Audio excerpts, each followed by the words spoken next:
Now, I just watched my video.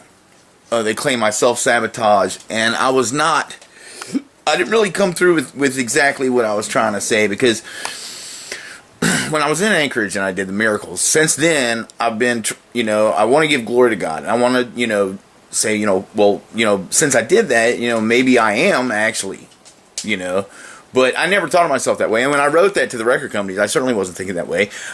What I meant when I wrote to the record companies, and I got cut off in the video, I realized they must have attacked my head and scattered my thoughts, because I was about to say this and then I switched subjects suddenly.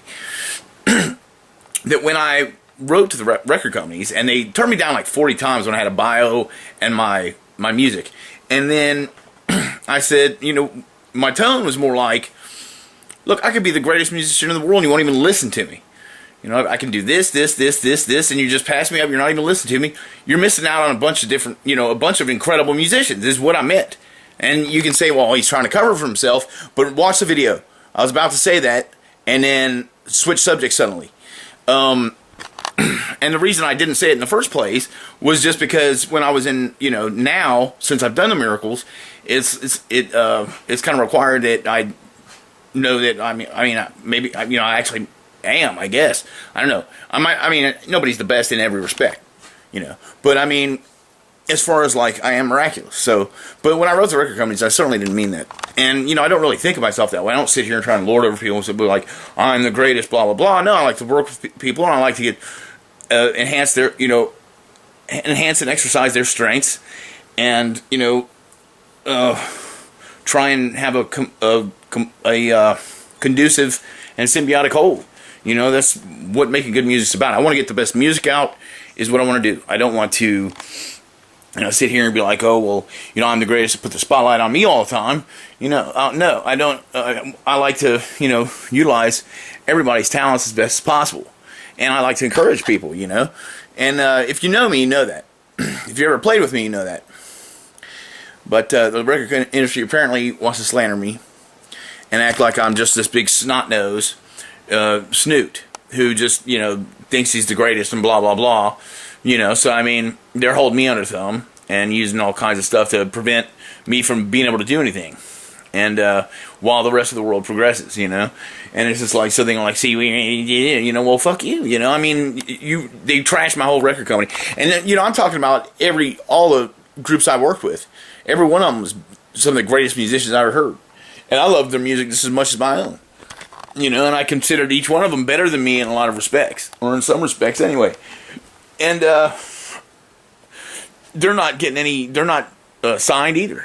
Adam got signed to a small label. Lionel got signed to Sony label groups, had Don Einer's, personal label, and then got used. Basically, he got recorded and then dropped. And they're just going to use music for commercials. Keep him on the leash. He can't use his own music, or at least the recordings, the sound recordings he can't. And he spent a year, got his hopes up and dropped it, And then it's just like, total asshole, And other than that, none of them. Audrey hasn't been signed. Sar hasn't been signed. Samantha Toby hasn't been signed. Artie Cunha. Stainless broke up. Eric Zabriskie hasn't been signed. Night Gallery and Sinus Velitis. Decomposers haven't been signed. And it's just like, and of course I haven't. And it's like some of the greatest stuff, I think. And it's been 10 years. Those bands were definitely the best bands out 10 years ago. And we should have been signed. We should have been the next movement. Or, my label shouldn't have been destroyed. My label was destroyed by Targeted Hits. And, and none of the labels scooped up those artists. None of them. And I know that Don Einer knew about my label, because Lionel told him about it, because he canceled his contract with me, because he had to, getting signed by Don Einer. So Don Einer, the head of Sony label group, knew about it, and then my ex-girlfriend put false charges on me, and someone I knew for 20 years gets this famous lawyer in town to set me up and con me into a plea bargain. and I lose everything. So just bam, my whole life's gone. My record company's gone. You know, that ain't a coincidence. And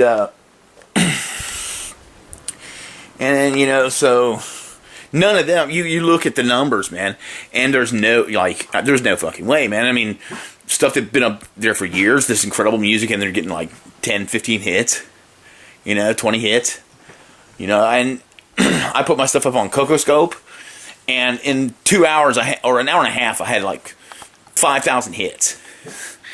And then suddenly they stopped. Blam! No hits whatsoever. For like an hour. At least a half hour. There was no hits. Past what there was. It was the exact same number it was before. And then suddenly they start increasing a little bit to about 500, around 500 an hour. And then they slow down to about 100 an hour. And then down to 500 a day. Over the course of 3 days, then they just were, I was getting about 100 a day after that. And it's just like, what the fuck? I mean, they stopped suddenly. I mean, I got 5,000 hits in an hour and a half. You know, around thereabouts. And then suddenly just stopped. It's not like they stopped and petered down and started going, okay, there's a couple hundred hits. No, stopped cold. For like better part of an hour or more, and then they started up again. What the fuck is that? And you know, the Federal Reserve, you get an iTunes card to do something. I can't remember what it was. I got a phone call and something that had to do with you get an iTunes card to get some kind of something from the Federal Reserve.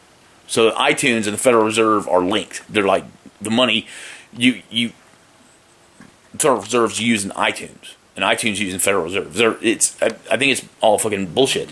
I think the Federal Reserve's just giving the record companies a bunch of money to keep promoting stuff that nobody's buying. Is what it seems like to me. You know, I don't know what the fuck. And they're doctoring all the numbers to make it look like billions of hits, and then they're doctoring the numbers of, you know, incredible underground artists to make it look like they ain't getting any. Is what it looks like to me. You know, why would my numbers stop like that? And why would the numbers on one famous song, or at least song that has, you know, billions hit, had like 3 billion hits, and then next week it had 2 billion. Same exact video. Vivos. You know, what the fuck?